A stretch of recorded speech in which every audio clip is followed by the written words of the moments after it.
Isang umagang parang kidlat, nagsabay ang gerilya at paratrooper para buksan ang kampo sa Los Baños at iuwi ang 2,147 buhay. Sa gilid ng lawa at paanan ng bundok, may kampong napapalibutan ng bakod, tore at rutang bantay na parang umuugong na relo. Tinawag itong Los Baños Internment Camp. Itinayo sa paligid ng kolehiyong pang-agrikultura na dati ibukas para sa mga estudyante at magsasaka. Ngunit noong panahon ng pananakop ay naging kulungan para sa higit 2,000 dayuhang sibilyan mga magulang na naghihintay ng balita, mga lolo't lola na kumakapit sa pananampalataya, mga batang natutong magbilang gamit ang rasyon ng lugaw at patak ng gamot. Nasa pagitan sila ng gutom at pag-asa sa isang araw-araw na takdang oras ng roll call, pagpila at pagod. Sa labas ng bakod, buhay ang baryo.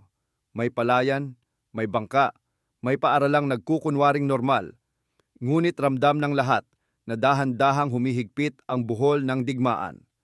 Papaatras ang mga hukbong Hapones sa Luzon. Lalong naging marahas ang mga utos. At ang bulong-bulungan sa mga kubol ay iisa. Kapag lumala ang sitwasyon, maaaring lipulin na lang ang mga bihag bago umurong ang mga bantay. Isang liwanag sa umaga, ang kailangan isang kilos na sabay-sabay, mabilis at eksakto. Sa panahong iyon, kumikilos na sa lilim ang mga Pilipinong gerilya. May dalang mapa ang ilan, pero mas mahalaga ang dala nilang memorya. Saan nakalagak ang mga kawad ng komunikasyon? Anong oras nagpapalit ang ronda? Alin sa mga tore ang may malabong tanaw kapag sumikat ang araw? Ang ilan ay dating estudyante at kabataang opisyal mula sa Hunters ROTC, unit na pinagsanib ang talino ng paaralan at tapang ng lansangan. Pinagdugtong nila ang mga sirang impormasyon. Ilang bantay ang naka-duty sa madaling araw. Ilan ang nasa barracks. Ilan ang nakatingin sa mga pinto. At ilan ang naglalakad paikot sa bakod. Sa bawat gabing tahimik, may paanas na pag-uusap sa bangka, may kumakaway mula sa anino ng punong niyog, at may nagsusulat ng paalala sa likod ng lumang papel. Huwag magkamali sa oras. May mga kabataang nakatakas noon mula sa loob. Dinala ang layout ng kampo, tinandaan ang mga hagdang kahoy, ang pintuang madalas na iwanang nakasara pero hindi nakapadlock, at ang direksyon ng maliliit na ilaw sa gabi. Minsan, ang pinakamatibay na mapa ay ang alaala, kaya sa bawat kwento ng escapee, nagkaroon ng mas malinaw na larawan ang mga gerilya. Ang eksaktong layo ng bakod sa mga barracks, ang lapad ng bakanting lote kung saan pwedeng mag-assemble, at ang mga oras na pinakatahimik ang paligid. Sa lawa naman, may tumatawid na scout sakay ng maliit na bangka, nagmamasid sa pampang, naglalagay ng palatandaan na hindi halata isang tuyong sanga dito, isang batong inayos doon para sa mga sasakyan na balang araw ay guguhit ng landas pabalik. Sa kabilang dako, naghahanda ang mga unit ng kaalyado. Naunawaan nila na ang tagumpay ng anumang pagsagip ay nakasalalay sa sabay na hampas mula sa 3 direksyon, himpapawid, tubig at kalsada. Hindi sapat ang isa o dalawa. Kailangan sabay-sabay para lumabo ang mata ng bantay. Ang planong hinubog ay parang kamay na may 3 kamao. Mula sa langit, babagsak ang paratrooper sa mababang altitude. Mula sa lawa, daraong ang mga amphibian tractor na sasalo sa mga maililigtas. Mula sa kalsada, maghaharang at magpapaligaw ng pansin ang mga unit na kayang humarang sa anumang kontra-atake. Sa gitna ng 3 yon, nakapirmi ang pulso ng mga gerilya, magbubukas ng daan, magbibigay ng senyas, at magtuturo ng eksaktong direksyon sa sandaling mabuksan ang kampo. Bakit ganun na lang ang pagmamadali? Dahil oras ang kalaban. Sa bawat araw na lumilipas, mas kaunti ang pagkain, mas marami ang may sakit, at mas malapit ang panganib ng huling utos. At hindi lang buhay sa loob ng kampo ang nakataya. Nasa gitna ito ng komunidad ng mga baryo, sakahan, pampang, Ang anumang putok o pagsabog ay maaaring humakot ng ganti sa mga walang kinalaman. Ang sinumang aabot sa kampo kung hindi maingat ay pwedeng magdala ng panganib sa daang kabahayan. Kaya, kinailangan ng planong eksakto. Isang atake na kasing linis ng guhit sa mapa at kasing bilis ng kidlat sa umaga. Habang nakahanda ang plano, lalong naging mahalaga ang pagmamatyag. Sa mga gabing kumikislap ang bituin sa ibabaw ng Laguna de Bay, sinukat ng mga scout ang layo mula sa Mayondon Point papunta sa target na Pampang. Pinakinggan nila ang huni ng hangin sa pagitan ng bakod at punong kahoy. Sinundan nila ang patak ng ulan na tumama sa bubong ng barracks at pinakiramdaman kung may tunog na naiiba. Isinulat nila kung anong oras tahimik ang kusina, kung kailan hudyat ang kampana para sa roll call, at kung sinong nakatalagang magbantay sa malaking tarangkahan. Sa anumang operasyon, ang ganitong mga detalye ang pagitan ng kapalpakan at kaligtasan. Ang mga Pilipinong gerilya ang nag-ukit ng mga landas gamit ang sariling wika ng bundok at lawa. Sila ang naglatag ng mga guide point para sa nalalapit na pagsakay ng mga amphibian tractor. Kung saan ang mababaw na bahagi, kung saan ang pampang na may matigas na lupa, at kung aling sangandaan ang ligtas kahit may ulan. May takdang oras ang bawat kilos, at may takdang pananahimik ang bawat taong kasali. Sa mga tagong kubo, pinasadahan nila ang listahan ng kailangan, mga palatandaan, mga lugar kung saan padadaanin ang mga maililigtas, at mga tao na magbabantay sa pila lalaki, babae, bata, may sakit, matatanda. Kung ang isang sistema ay kailangang tumakbo sa loob ng ilang minuto, dapat nakahanay ang bawat papel. Sino ang magbubukas ng bakod? Sino ang magbibigay ng senyas? Sino ang magpapakalma sa loob? Sino ang sasalubong sa labas? Habang inilalapat ang plano, nagtalaga ang mga unit sa himpapawid. Ang paratrooper na maglalaglag sa mababang altitude ay magsisilbing unang hambalos. Sasapol sila malapit sa kampo, sapat na lapit para rumesponde agad sa mga tore at pinto, ngunit sapat ang distansya para umiwas sa dikit na putukan bago magkaayos-ayos. Hindi ito madaling lundag, maliit ang drop zone at maselan ang direksyon. Ngunit ang sorpresa ang kanilang kakampi. Kung maihuhulog sila bago magising ang kampo, maaaring hindi umabot ang whistle ng bantay sa alarmang pipindutin nito. Kasunod nito, ang mga LVT, mga sasakyang amphibyo, ang magiging tulay ng pag-uwi. Higit 50 ang kailangang gumulong mula sa tubig papuntang Pampang. May laman na mga tauhan na magpapalakas sa perimeter. At pagkatapos ay magiging parang bus na sasalo sa mga maililigtas. Kaya dapat alam nila ang eksaktong Pampang na babaybayin, ang bilis ng pag-ikot para sa susunod na biyahe, at ang bilang ng mga taong pwedeng sakyan sa bawat pasada. Ang oras ang puhunan, ang buhay ang ani. Sa lupa, may unit namang magsisilbing aninong hadlang sila ang lilikha ng ingay at panganib sa mga lansangang maaaring daanan ng papalapit na puwersa ng Hapon. Pwede silang humarang sa tulay, puputol sa kalsada, at magpaparamdam ng presensyang hindi pwedeng isantabi. Kung mabaling ang tingin ng kaaway sa maling direksyon, mabubuo ang tahimik na paglabas sa kampo. Iyon ang layunin.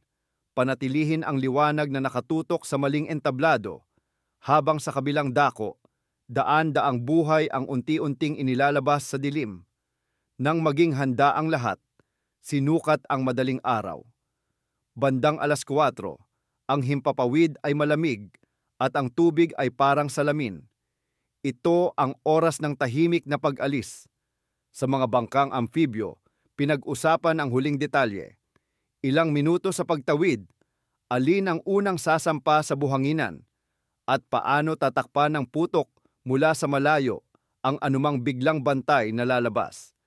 Walang kailangan na mahahabang salita.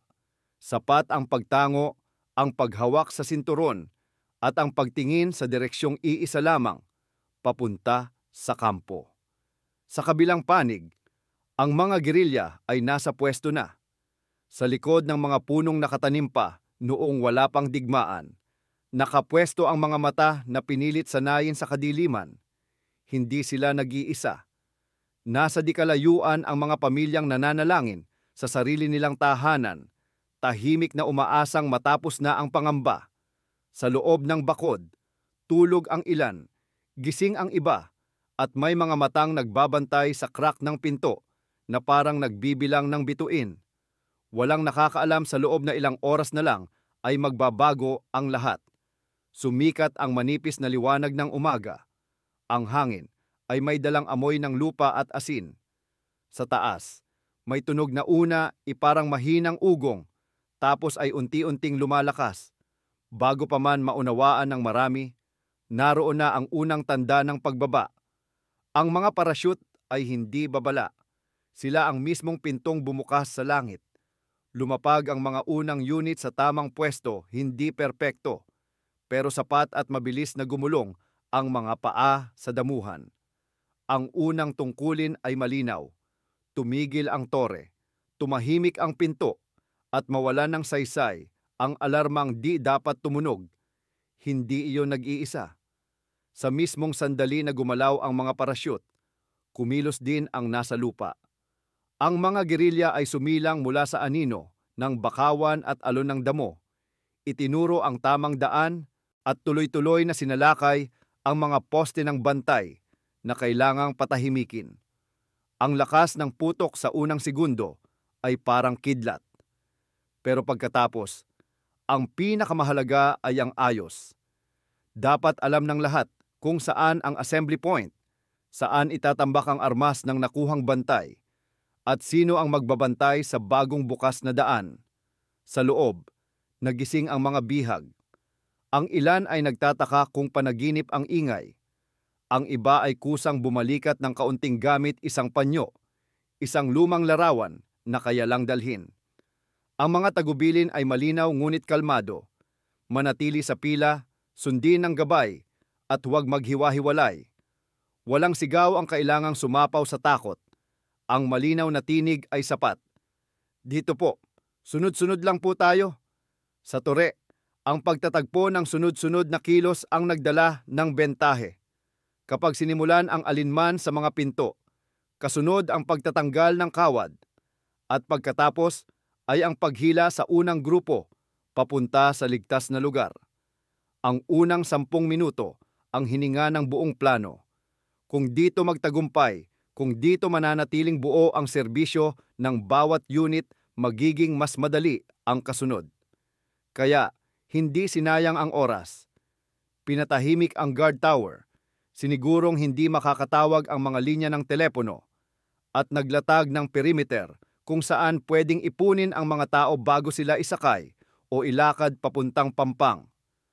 Bago tayo magpatuloy, kung gusto mong patuloy na makapanood ng mga kwento tungkol sa kung paano lumaban ang Pilipinas at nakamit ang kalayaan, mag-subscribe ka sa channel at i-like at i-hype mo rin ang video para mas makarating ito sa mas maraming taong tulad mo.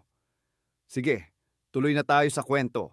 Pagbalik sa sandali ng putukan, narating ng mga LVT ang Pampang na tila naglabasang mga higanteng bangka na may gulong. Ang ilan ay may kargang tauhan na kaagad tumulong magbantay sa perimeter, samantalang ang iba ay nakatalaga agad na sumalo sa mga maililigtas. Sa ganitong oras, ang takdang hanay ng pila ang nagagawa ng himala. Ang mga may karamdaman at pinakamatanda ang unang isinakay. Ang mga bata ay kasama ng kanilang magulang o sinumang maaaring umakay. Ang mas malalakas ay inihanay sa lakad column. May kasamang tagagabay na gerilya, papunta sa baybayin kung saan naghihintay ang mga susunod na sasakyan. Ang bawat metro mula sa kampo papunta sa tubig ay parang mahabang daan pa uwi. Ang ingay ng putok ay hindi tuloy-tuloy, ngunit sapat para ipaalala na hindi pa tapos ang panganib. Sa gilid ng kalsada, kumilos ang mga unit na nakatalaga sa diversyon. Alam nila na anumang puwersang darating mula sa malalayong garnison ay kailangang harangin, hindi kailangang talunin. Sapat na ang pahintuin at paikutin ang plano ng kalaban. Ang mga tulay at sangandaan ay parang leeg ng isang malaking sisidlan. Kapag naisara kahit ilang minuto, titigil ang pagdaloy. Kaya, sinalubong nila ang papalapit na unit sa mga pwesto kung saan may bentahe, gumamit ng artilleriya kapag kailangan, at tumalima sa pangunahing utos. Huwag hayaang makaabot ang malaking puwersa sa mismong kampo habang binubuhat palabas ang mga tao. Sa loob ng LVT, may simpleng ritual, tubig, kaunting pagkain, at mabilis na pagtingin kung sino ang kailangang unahin sa lunas. May mga mukhang matagal nang hindi nakakita ng sapat na pagkain. May mga mata na ngayon lang muling naliwanagan sa umaga na hindi pinapagalitan ng bantay. Ang ilan ay humawak sa pader ng sasakyan at tumitig sa lawa, parang naninimbang kung totoo ang lahat ng ito. Ang iba ay tahimik na nagdasal, marahil hindi para sa sarili, kundi para sa mga kaibigang naiwan pa sa susunod na pila. Napakahalaga sa mga sandaling ito ang kalmadong tinig na gumagabay.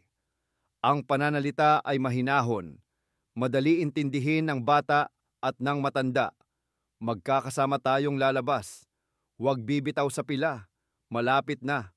Walang kailangang palamuti. Ang malinaw na salita ang nagiging tulay sa gitna ng ingay. Ganito rin sa Pampang, may nagpapaliwanag kung saan hihinto ang unang grupo, kung aling LVT ang sasakyan, at kung kailan tatawid pabalik para sa susunod. Ang disiplina at kabaitan kapag nagsama ay parang dalawang kamay na bumubuhat ng iisang bigat. Samantala, sa gilid ng kampo, may mga maliit na engkwentro na pilit sumusulpot. May bantay na nakabawi ng pwesto. May puok na kailangang takpan ng apoy mula sa malayo. Dito pumasok ang papel ng mga unit na nakatalaga sa pamatay-sugod. Kung saan may peligro, dun magtatambak ng sagot. Kung may bubukas na landas para sa kaaway, kailangan niyong sarhan bago pa maging maluwang. Sa ganitong paraan, nananatiling balanse ang dalawang gawain, pagligtas sa loob at pagharang sa labas. Mahalagang unawain na ang operasyon ay hindi lang tungkol sa bilis. Ito'y tungkol din sa katahimikan. Ang sobrang ingay ay nagdudulot ng takot, at ang takot ay nagpapasaway sa pila. Kaya ang masinop na pag-uusap ang naging pinakatapat na kaalyado. Malinaw na tagubilin, kabaitan sa boses, at paulit-ulit na pagtiyak na malapit na ang layag. Sa bawat grupo na nakaabot sa Pampang, kaagad may kamay na hahawak polite na direksyon, mabilis na lingon kung may naghahanap ng kapamilya, at matatag na kumpas na dito tayo. Makikita rin dito ang ugnayan ng mga lokal na taga-baryo at mga tauhan ng operasyon.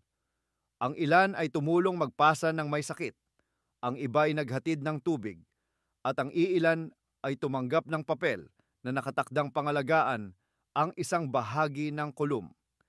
Hindi lahat may sandata, ngunit ang pinakamahalagang armas sa umagang iyon ay ang kolektibong pag-unawa na bawat segundo ay may katumbas na buhay.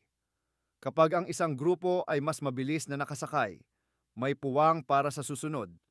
Kapag ang pila ay hindi nagkagulo, nakakaisang pasada pa ang mga LVT. Kapag ang perimeter ay hindi nabutas, may panibagong minuto para sa natitirang nasa loob. Sa himpapawid, ang mababang lundag ng mga paratrooper ay nagbunga ng mabilis na pag-abot sa mga target. Muntik nang maging masikip ang drop zone, ngunit naituwid ang ayos sa loob ng ilang sandali. Ang mga unang kumilos ay tumungo sa mga tore at telepono.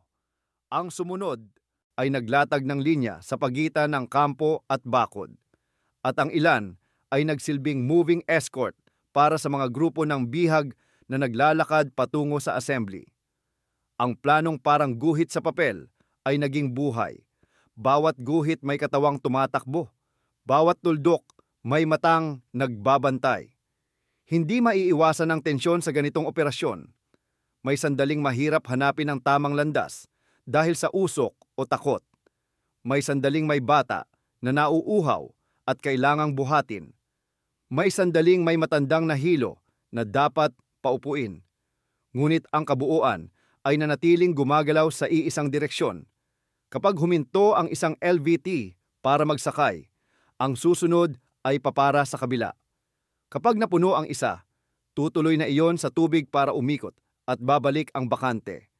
Sa bawat ihip ng hangin sa lawa, may papalapit na makina na parang muling sinasabi, may karugtong pa, may susunod pa.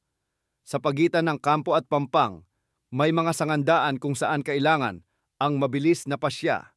Halimbawa, kapag may biglaang putok mula sa malayong pook, dapat bang itigil ang pila o ituloy ng mas mabilis? Ang sagot sa ganitong tanong ay karaniwang nakasalalay sa lakas ng perimeter at layo ng pinanggalingan ng putok. Kung kaya pang takpan ng mga nakapwesto sa gilid, ipagpapatuloy ang kilos. Kung hindi, ililipat ang ruta ng ilang metro, sapat para iwasan ang maling tanaw. Dito makikita ang halaga ng reconnaissance bago ang umagang ito.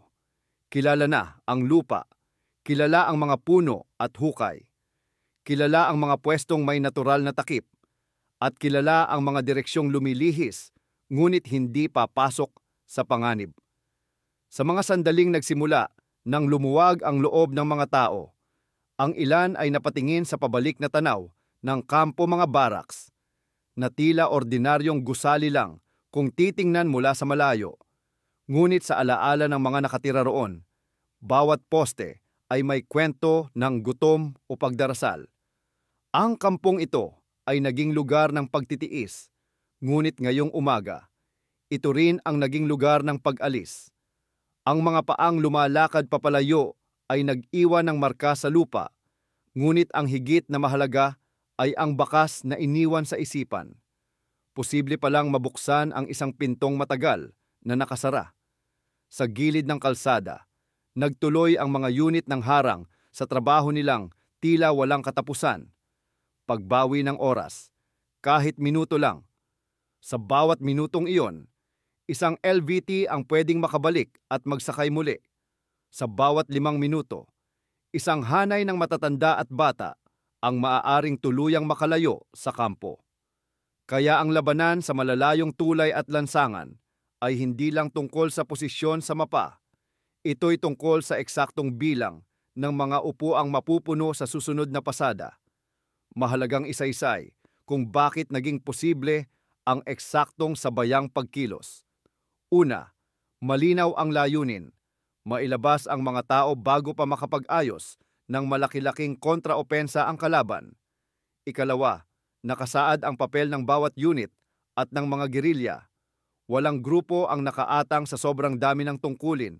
Bawat isa ay sapat ang saklaw at alam ang hangganan. Ikatlo, inangkop ang taktika sa heograpiya. Ginamit ang lawa bilang daan, ang himpapawid bilang pinto, at ang mga kalsada bilang lugar ng pagkalito para sa kaaway. Ikaapat, hinding-hindi pinabayaan ang komunikasyon, senyas ng kamay, maikling salita, at mga palatandaan na pinagkasunduan bago pa sumikat ang araw. Sa kabilang banda, kailangan ding banggitin ang katahimikan at kabutihang asal na ibinahagi ng mga maililigtas. Kapag may nawawalang kasama, hindi sumisigaw ang lahat. May isa o dalawa na hihingi ng tulong sa gabay, at ang gabay ang aayos. Kapag may batang umiiyak, bibigyan ng tubig at pahinga, at saka isasama muli sa mga magulang o sa kasamang tagapag-alaga. Kapag may matandang nahihilo, may balikat na magpapasan at kamay na mag-aakay. Ito ang mga maliliit na bagay na hindi madalas na itatala sa opisyal na ulat. Ngunit sa sandaling iyon, sila ang tunay na tungkod ng operasyon. Habang patuloy ang paglabas, unti-unti ring sumisikip ang banta sa paligid. May mga puok kung saan nagmuminor ang tunog ng makinang kaaway. May mga ulat ng papalapit na unit na nag-aayos sa kalsada.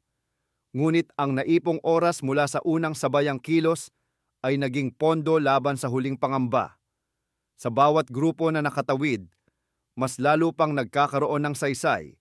Ang unang 10 minuto ng operasyon, ang mga minutong iyon, ang nagbukas ng bintanang hindi na muling naisasara ng takot. Sa dulo ng unang siklo ng pagsakay, nakatanggap ang ilang LVT ng hudyat na sumakay na muli ang natitira sa pila. Sa puntong iyon, hindi na mabilang sa isang tingin ang mga taong nakatakas para silang mahabang pisi ng ilaw sa dapit hapon, tuloy-tuloy at hindi napuputol. Ilan ang nasugatan, ilan ang hindi na nagising mula sa sakit, ilan ang may sariling kwento ng pagsubok na hindi na kailangang muling pagdaanan.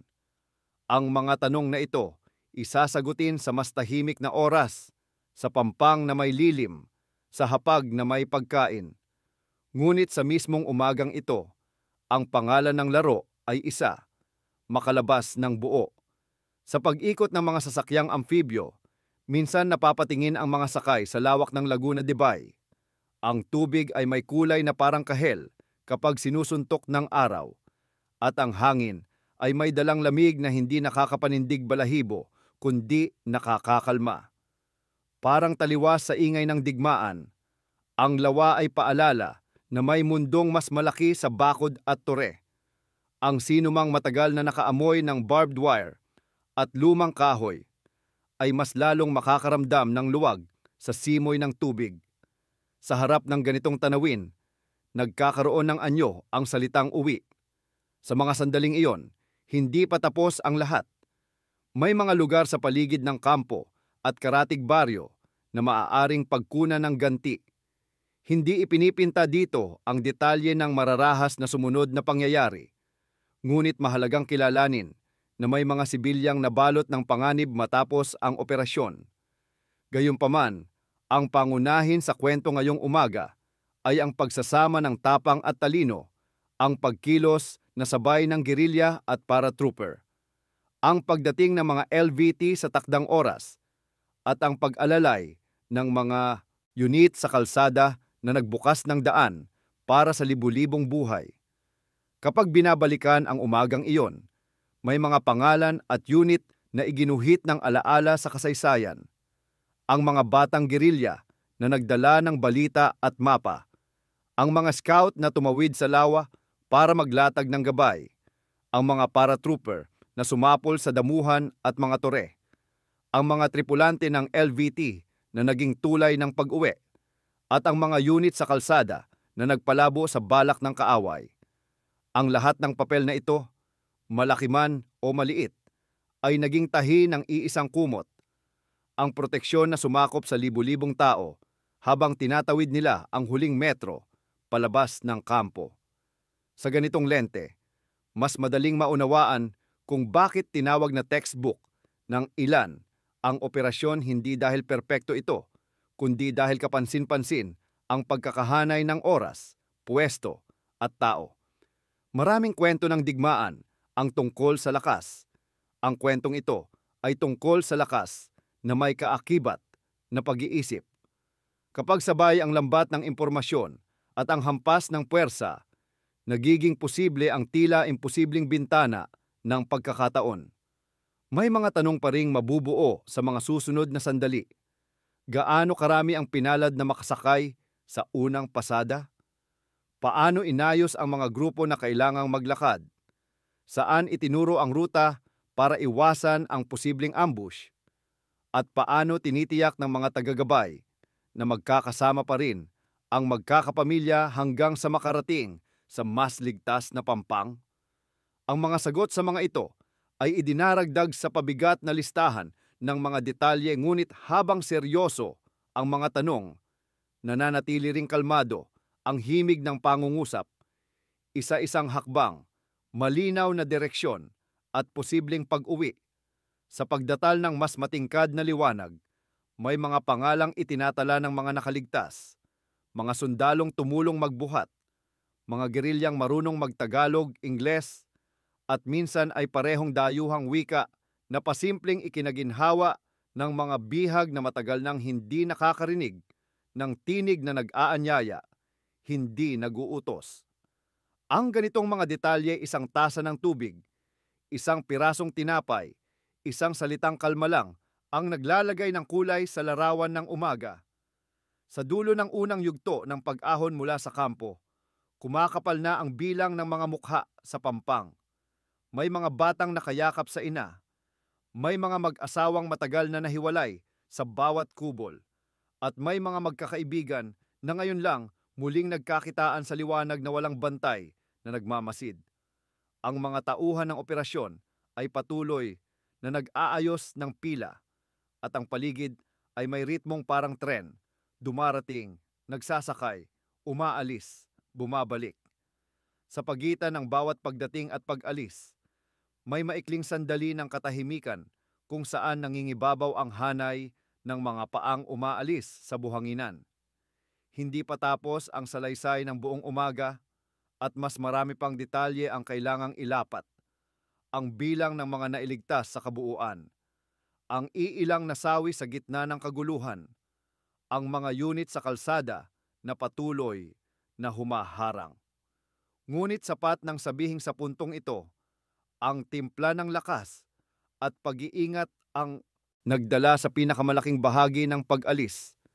Ang mga tore na minsang simbolo ng takot ay naging bahagi na lang ng tanawing iniiwan. Ang mga bakod na barbed wire ay tila mga guhit sa hangin na unti-unti nang hindi nakikita habang lumalayo ang mga bangka. At kapag ang huling silip sa kampo ay napalitan ng malawak na salamin ng lawa, mauunawaan kung bakit nabuo ang paniniwalang hindi maiiwan ang mga taong nasa loob. Sa umagang iyon, hindi lamang pinto ang binuksan, isang buong daan ng pag-uwi ang itinayo. Sa bawat alon na hinahati ng LVT, may pahina ng kasaysayan na unti-unting sinusulatan ng panibagong kwento. Hindi na kwento ng paghihintay, kundi kwento ng pag-alis at pagdating. Sa pag-ikot ng mga makina at pag-alon ng lawa, mas naging malinaw ang kabuuang plano na tila orkestra. Isang tugtugin na pinagsama ng tatlong seksyon na sabay-sabay ang pasok. Sa himpapawid, ang mga paratrooper na lumundag sa mababang taas ay nakapwesto para tuldukan ang mga puntong kritikal, ang mga tore ng tanod, ang mga linya ng telepono, at ang mismong pinto kung saan mabilis na magbubuhol-buhol ang takot kung magkakagulo. Sa tubig, ang mga amphibian tractor ang magsisilbing tulay na may ritmo darating, sasaluhin, magpapaikot, babalik. Sa lupa, ang mga unit na nakaharang sa mga lansangan ang magpapabigat sa paa ng kalaban. Titiyakin na ang sinumang sundalong magtatangka na sumaklolo ay malalate, malilihis, o mapipilitan munang tumugon sa ibang banta. Sa gitna ng lahat, ang mga gerilyang Pilipino ang nag-uugnay ng sinulid, gabay, salamin ng lupa at tinig na nagpapakalma sa hanay. Hindi madaling isalaysay kung gaano kahigpit ang unang 10 minuto pagkatapos ng lundag. Ang galaw ng bawat tauhan ay parang nakaukit sa mapa. May tatakbong diretso sa tore, may lulusot sa pagitan ng mga baraks, may sasalag sa posibleng paglabas ng mga bantay mula sa likurang pasilyo. Kapag natapos ang unang gawain, ang pagpapatigil sa tanod at pagputol sa komunikasyon, saka lamang uunlad ang ikalawang galaw. Ang pagtatakda ng ligtas na espasyo sa loob kung saan iipunin ang mga tao. Dito, agad na sumulpot ang halaga ng paghahanda. Ang assembly point ay hindi basta piniling bakanteng lote. Pinili itong may natural na takip, madaling puntahan mula sa mga baraks, at may layo na sapat para hindi agad maabot ng biglaang putok kung may kabiguan sa malapit. Sa hanay ng mga bihag, makikita ang pagkapit sa malinaw na salita. Kapag may nagtatanong kung saan susunod, ang sagot ay maiksi at tiyak. Kapag may umiiyak na bata, inuuna ang tubig at kaunting pahinga.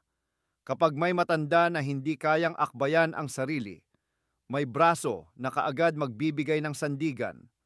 Ang ganitong uri ng kabutihang asal ay hindi nasa talaan ng anumang military order.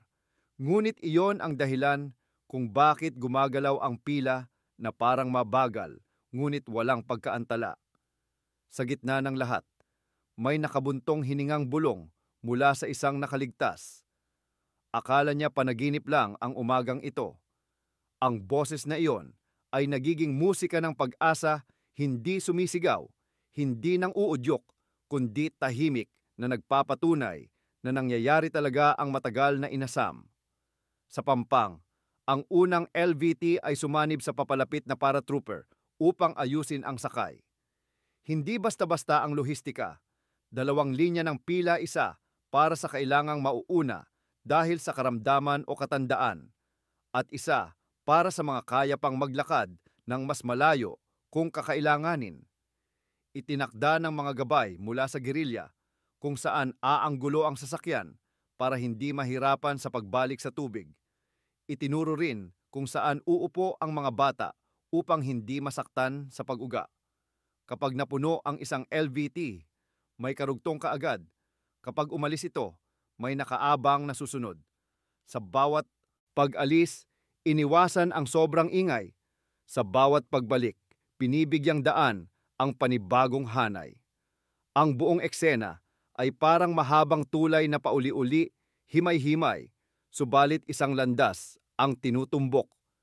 Habang tumitindi ang liwanag ng araw, lalong lumilinaw ang kilos ng mga unit sa kalsada. Sa mga choke point, mga tulay at sangandaan naglagay sila ng presensyang hindi pwedeng ipagsawalang bahala. Kung dumarating ang ulat na may gumagalaw na unit ng kaaway, may paputok mula sa malayo o mabilis na paglipat ng pwesto upang maputol ang momentum ng paparating. Hindi nila layuning akitin ang buong laban, layunin nilang putulin ang oras. Sa tuwing nadaragdagan ang 5 minuto, isang LVT pa ang makapagbabalik, isang hanay pa ang makatatapos ng pila, isang pamilya pa ang masasabing malapit na sa ligtas na Pampang. Sa loob naman ng kampo, ang huling mga grupo ay inaakay mula sa likurang bahagi kung saan ay hindi agad makikita. May mga tauhang itinalaga para silyuhan ang bakod na binuksan, hindi upang ikulong muli ang tao, kundi upang hindi makabalik ang gulo. Ang ilan sa mga paratrooper ay nagbantay sa gilid ng open ground kung saan maaaring sumulpot ang natitirang bantay. Ang mga labi ng baril at bala ay pinaghiwa-hiwalay at inalis sa dinaraanan. Ang pagpapaalam ay mabilis. Dito po tayo, sandali lang, malapit na ang Pampang. Habang nababawasan ang tao sa loob, unti-unti ring bumibigat ang bilang sa Pampang. Ang ilan ay ibinaba muna para bigyan ng lunas, uhaw, pagkahilo, o sugat na kailangang talian. Walang seremonyang malaki, tanging malinaw na alaga tubig, pagkain, pahinga bago muling ituloy ang pag-alis papunta sa mas ligtas na lugar. Dito lumilitaw ang tunay na kahulugan ng pagsagip. Hindi lang pagkuha mula sa panganib, kundi pagdadala hanggang makalayo sa panganib. Hindi lang pagputol sa kadena, kundi paglalagay ng bagong daan. Kung bakit kapanipaniwala ang pangyayaring ito ay dahil sa pagsasama ng mabusising paghahanda at simpleng pagkalinga. Sa mas malayo, may mga putok na tanda ng patuloy na panggugulo ng mga unit sa kalsada. Kapag may papasok na unit ng kalaban mula sa mga bayan sa timog o silangan, hindi nila matatagpuan ang tahasang landas. Palaging may saglit na pagkalito, may padaplis na tunog ng artilleriya na magpapaiwas o magpapaantala. Kung susumahin ng sinuman ang nangyari sa mapang pantaktika, makikitang ang 3 kamao ng plano ay hindi lamang sabay-sabay sumuntok, sila rin ay nagtakda ng iisang tempo na sinundan ng buong operasyon. Kapag ang pinakamaraming grupo ay nakalabas na, saka lamang pwedeng hingahan ang mga sandaling iyon at itala ang kabuuang larawan. Sa loob ng ilang oras mula sa unang lundag, nailabas ang libu-libong tao mula sa kampo at nailipat sa Pampang na may mas ligtas na ruta palayo.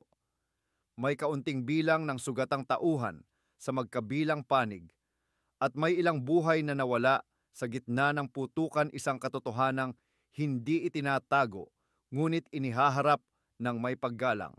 Mas mahalaga sa kabuuan ang hindi Matatawarang bilang ng mga nailigtas.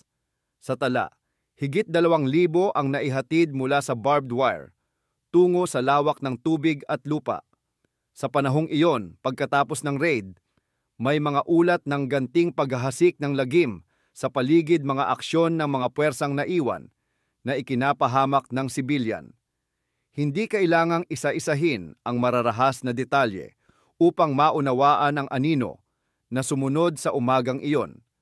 Sapat nang sabihin na ang digmaan ay may buntot na sakit at sa mga baryong malapit sa kampo, ang mga pamilya ay kinailangang humarap sa panganib na hindi nila pinili. Sa pag-alala sa tagumpay ng pagligtas, hindi binubura ang pagdurusa ng mga naiipit sa ganting salakay. Sa halip, ito ang dahilan upang mas mahinahong igalang ang lahat ng buhay na nadamay, ang nailigtas at ang naulila. Kung ilalagay sa mas malawak na mapa ng digmaan sa Pilipinas, makikita na ang umagang ito sa Los Baños ay bahagi ng serye ng pagpasok at pagpalibot sa Luzon, ang pagtawid ng puwersa mula sa baybayin papasok, at ang malawakang laban na kalaunan ay humantong sa paglaya ng kabisera at mga kalapit na lalawigan. Sa kagyat, ang raid ay nagbigay ng bigwas sa moral ng kaaway at malaking pag-angat sa loob ng mga Pilipino at kaalyado. Para sa mga pamilya na may nakakulong na mahal sa buhay, ang mensahe ay malinaw. May kamay na aabot, may araw na bubukas ang pinto, at may halagang hindi ipagpapaliban ang buhay ng tao. Sa pagbabalik tanaw, may mga pangalan na itinatahi ng kasaysayan sa umagang iyon. Ang kuman na nagplano at nagtimon, ang mga opisyal na nagdala ng unit sa tamang oras at direksyon, ang mga paratrooper na nagpakita kung ano ang kayang gawin ng mababang lundag kung tama ang tiyempo, ang mga tripulante ng LVT na ginawang tulay ang tubig, at ang mga gerilyang Pilipino na walang sawang nagsaliksik ng daan, nagmasid ng oras, at nagsilbing boses na marunong magpaliwanag ng malinaw sa gitna ng pagod at kaba. Kung may larawang isasabit sa dingding ng paaralan, maaaring hindi sapat ang iisang litrato.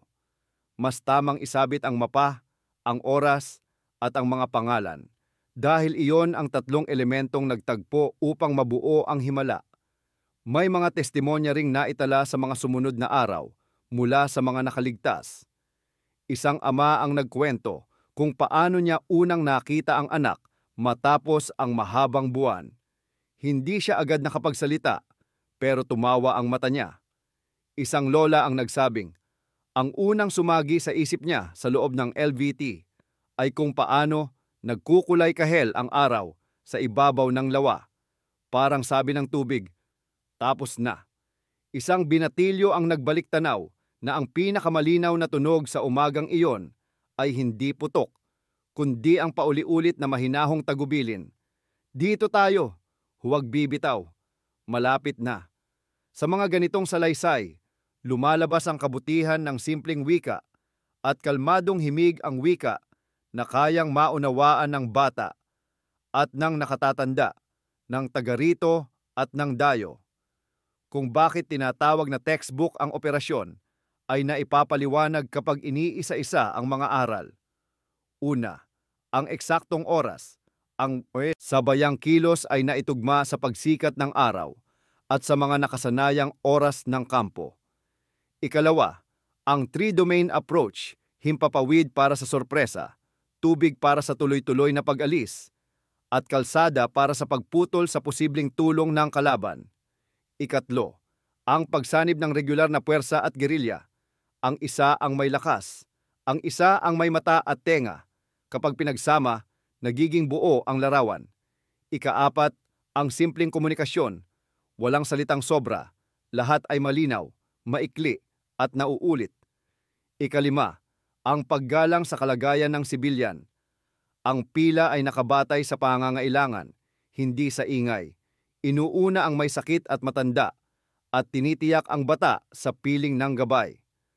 Kapag sinipat naman ang magiging bunga sa mas malayo pa, makikita ang tatlong antas ng epekto.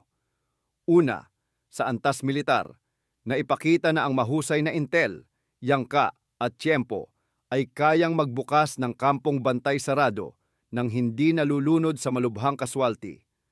Ikalawa, sa antas humanitarian, libu-libong tao ang nagising mula sa mahabang gabi ng pagkakapiit at ang kanilang pag-uwi ay naging tulay sa muling pagsasaayos ng kanilang buhay.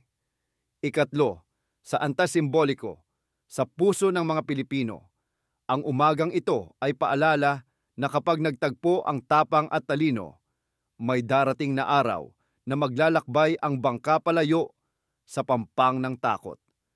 Hindi rin mawawala ang paraan ng pag-alala. Sa campus na minsang naging kulungan at ngayon ay espasyo ng pag-aaral, may mga palatandaan na nagsasalaysay ng nangyari, mga marker na hindi sumisigaw, ngunit nagpapaalala. Tuwing paggunita, may mga pangalan na binabanggit, may mga bulaklak na inihihinto sa landas, at may mga larawan na inilalatag upang ipakita kung ano ang naging anyo ng lugar sa panahong iyon. Sa ganitong pag-alala, ang nakaraan ay hindi lang kwento, ito iguro. Tinuturuan nito ang mga kabataan kung bakit mahalaga ang oras, kung paano gumagana ang tulong-tulong, at kung bakit hindi maaring itabi ang kabutihang asal kahit sa gitna ng panganib. Mas lalo pang umuukit sa alaala ang simpleng katotohanang nagbubuklod sa lahat ng detalye. May araw na ang himpapawid, tubig at kalsada ay sabay-sabay na naging daan ng pag-uwi. Ang mga tauhang nagtanod at nag-akay noong umagang iyon ay maaaring hindi lahat mailalagay sa aklat, ngunit ang kanilang kabaitan at disiplina ay nananatili sa kwento ng mga pamilyang muling nagkita. At sa bawat pagbanggit ng bilang na lampas 2,000, naaalala na ang bawat isa sa bilang na iyon ay isang buhay na may pangalan, may pangarap, at may kakayahang muling ngumiti sa liwanag. Kung itatanong kung ano ang pinakamahalagang aral, maihahayag ito sa 3 salitang madali ring maunawaan ng bata at ng matanda. Tiyempo, tulong-tulong, tiwala. Tiyempo dahil ang ilang minuto ang pagitan ng tagumpay at trahedya. Tulong-tulong dahil walang iisang kamay na nakapagpabukas sa pinto. Pinagsama ang kamay ng sundalo at mamamayan, ng dayo at ng taga-rito. Tiwala dahil sa gitna ng takot, kumapit ang lahat sa malinaw na tinig at payak na tagubilin. Sa ganitong 3 salik, ang daang dati ay bakod ay naging daang pababa sa pampang, at ang pampang ay naging tulay na tumatawid sa lawa ng kaligtasan. Sa dulo ng mahabang salaysay, babalik ang gunita sa umagang iyon, ang tunog ng mga makina sa himpapawid, ang pag-ugoy ng LVT sa pilapil ng tubig, ang malumanay na sigaw ng gabay, ang payak na dito po, at ang marahang hampas ng alon sa bakal na katawan ng sasakyan. Walang eksenang kailangang palakpakan ng malakas. Sapat ang tahimik na pasasalamat, sapagkat sa umagang iyon, nagtagpo ang mapa at puso, ang kwento at kilos, at ang pagod at pag-asa. At sa huli, may isang linyang inuulit ng kasaysayan tuwing binibigkas ang pangalang Los Baños, isang paalala kung ano ang kayang gawin ng bayan kapag sabay ang isip at lakas, kapag sabay ang talino ng bayan at lakas ng hukbo. Kahit kampong bakal, nabubuksan at ang libu-libong buhay na iuuwi.